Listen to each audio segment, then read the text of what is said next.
بسم الله الرحمن الرحيم تلك أمة قد خلت لها ما كسبت ولكم ما كسبتم ولا تسألون عما كانوا يعملون. سيقول السفهاء من الناس ما ولاهم عن قبلتهم التي كانوا عليها قل لله المشرق والمغرب يهدي من يشاء إلى صراط مستقيم. وكذلك جعلناكم أمة وسطا لتكونوا شهداء على الناس ويكون الرسول عليكم شهيدا. وما جعلنا القبلة التي كنت عليها إلا لنعلم من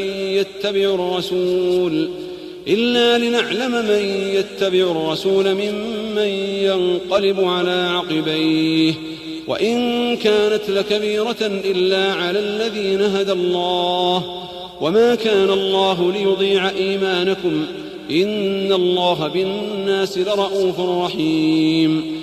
قد نرى تقلب وجهك في السماء فلنولينك قبلة ترضاها فول وجهك شطر المسجد الحرام وحيث ما كنتم فولوا وجوهكم شطره وإن الذين أوتوا الكتاب ليعلمون أنه الحق من ربهم وما الله بغافل عما يعملون. ولئن أتيت الذين أوتوا الكتاب بكل آية ما تبعوا قبلتك وما أنت بتابع قبلتهم وما بعضهم بتابع قبلة بعض ولئن اتبعت أهواءهم من بعد ما جاءك من العلم إنك إذا لمن الظالمين. الذين آتيناهم الكتاب يعرفونه كما يعرفون أبناءهم وإن فريقا منهم ليكتمون الحق وهم يعلمون.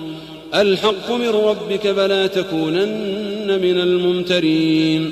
ولكل وجهة هو موليها فاستبقوا الخيرات أينما تكونوا يأت بكم الله جميعا إن الله على كل شيء قدير.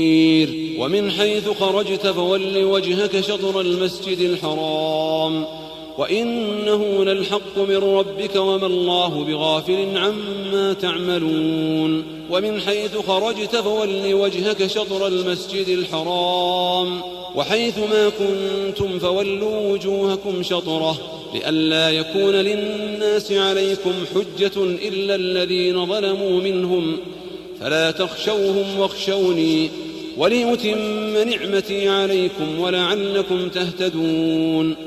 كما أرسلنا فيكم رسولا منكم يتلو عليكم آياتنا ويزكيكم ويعلمكم الكتاب والحكمة ويعلمكم ما لم تكونوا تعلمون. فاذكروني أذكركم واشكروني ولا تكفرون.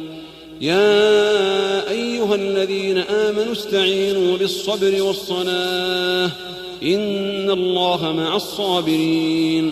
ولا تقولوا لمن يقتل في سبيل الله أموات بل أحياء ولكن لا تشعرون.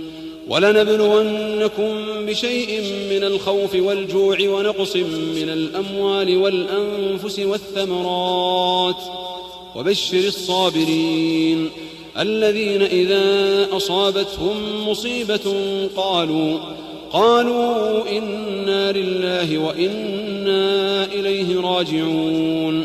أولئك عليهم صلوات من ربهم ورحمة وأولئك هم المهتدون.